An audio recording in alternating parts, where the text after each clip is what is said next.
Molweni, nonke, and welcome to another riveting episode of My Hair, Our Issues by me, Noloyiso. As you can see, we're mobile today, we're moving, we're still inside the house, but the plan is to walk through the city, talking about living in the city, talk about living in Noloyiso, and if this video is making you dizzy, even me, I'm dizzy, so it's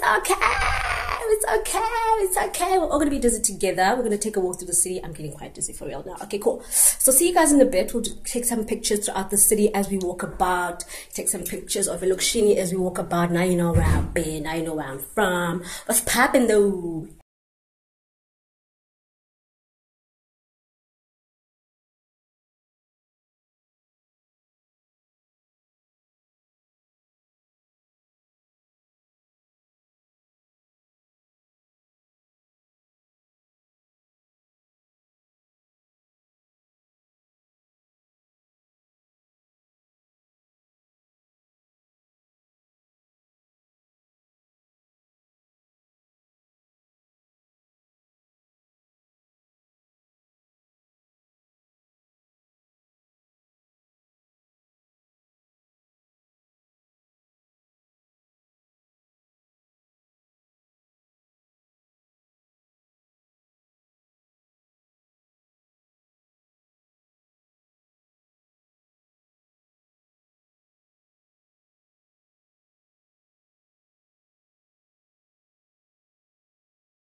Make it short because it's like all so closely tied together, but like if you're walking from the promenade, it's quite a distance. But I had fun, I had a great time.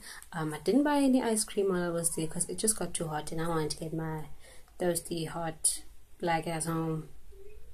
I was tired. So in any event, so let's talk about the city and how it contrasts with staying in Noloyiso. Like for me, that's my issue today. My issue is the fact that because in Noloyiso, because I don't have a car, because I don't have an apartment or a flat somewhere closer to the bustling city, it's as though the city itself is on like this self-appointed mission to very passively and quite aggressively exclude me from my own city. I mean, from where I live, I have a great view of Table Mountain. There's always that little reminder that, what, they might try, but this city still belongs to me.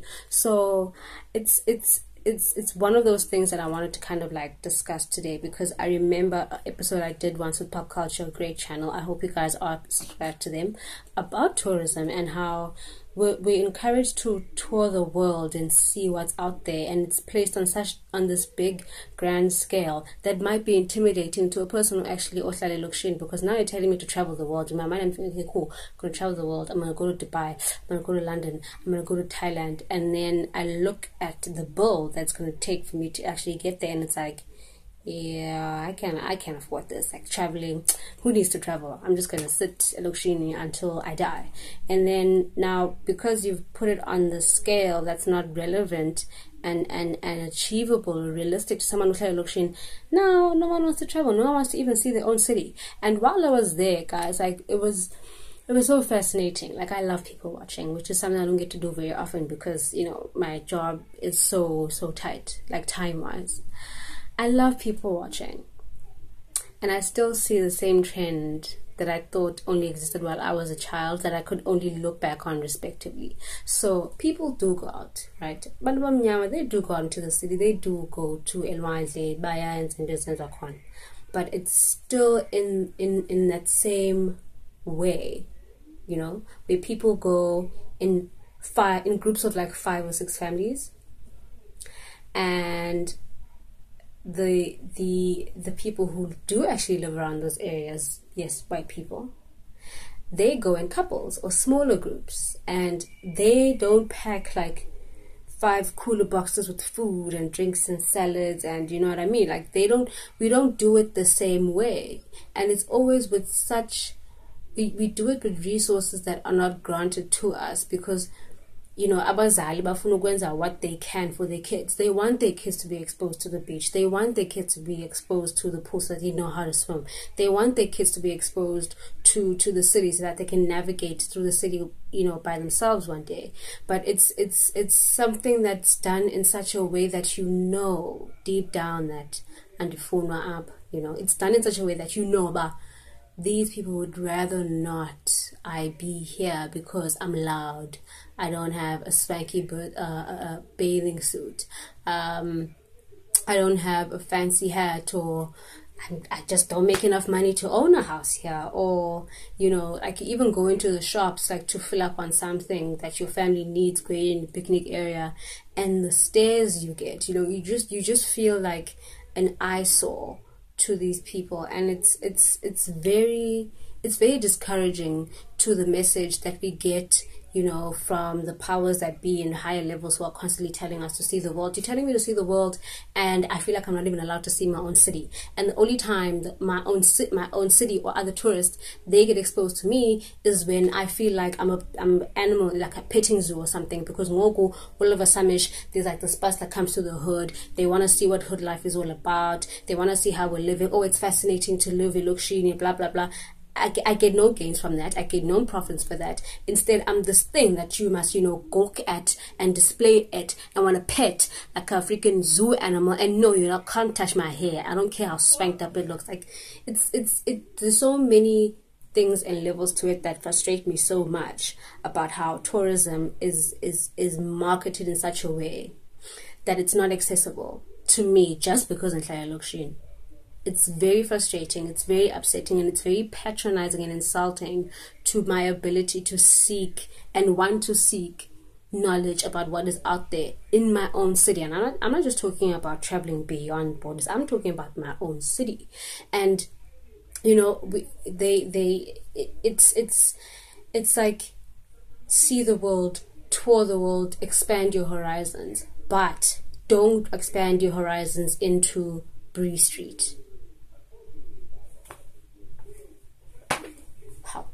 Excuse me, like really is that your final verdict? And it even plays into subtle things that are relevant to young people, like for example the way they market events. Like I said, the walk that I took was very impromptu. I woke up and I thought, you know what, I have a new hairstyle, let me go for a walk, it's a beautiful day. I switch on the radio, they're telling me to take a walk, it's a beautiful day in the city. And then it just so happens that I walk into some kind of carnival that's happening. I didn't know about a carnival. I didn't know there's a carnival going on. I mean, look, I'm a homebody. I get that. But even taking a taxi from Ekaya to a taxi rank, I didn't see a single billboard. I didn't see a single notice anywhere. And I mean, I stay at for goodness sake. Tourists love coming here. So they would put something, again, not for me, but for the tourists. Yeah, they're gonna put something up for the tourists to say, oh, there's a carnival going to the city, come to such and such a place for Chisanyama and then go to the carnival. Dololo. Like there's nothing there to encourage Mnyama or Lukshin to see their own damn city. It's like in a constant, persistent and passive aggressive means to exclude us from everything that's going on outside of our own, little place that we've been displaced to because of our history. And it's so upsetting and it's so patronizing, because now I'm in the city. I want to go home, but now there's this beautiful band that's playing Waterfront, and it sounds like Drumline, 0.2, but like way better because it's local. I mean, duh. And then I can't even like sit there long enough to enjoy it because no one told me. I didn't know. Like, did you know? Did you know when I'm not to Kalanga, Kailicha, in New Cross Philip? Did you know that there's a carnival in your city? Did you know that there's like a parade? Did you know? Did you? I mean, comment. Let me know. Did you know? What do you know is going on in the city for the next 3 months? I can assure you there are plans. Aside from, the big jazz event happening. We all know about that one. Everyone knows about that one. But do you know about the parades that are relevant to you? Do you know about the carnivals that are relevant to you happening in your own city? Do you know? Have you been informed? Do you know that you have the option to go? Are you being given the option to go? Are you being given the opportunity to say, yes I will, yes I won't, now I don't feel like it? Or are you being, just excluded because of where you stay, because your postal code is 7750? you know. So comment, let me know what you think.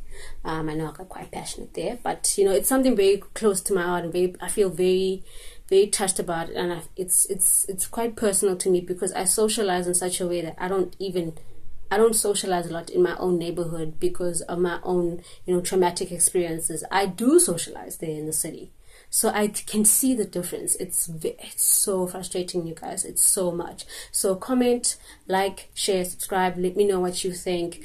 Do you stay in the city? Do you stay in Lokshini? What do you think are the differences between the two? Are you traveling and seeing your own city and getting familiar with it, especially if you're in Cape Town? Because we all know about the city. We all know.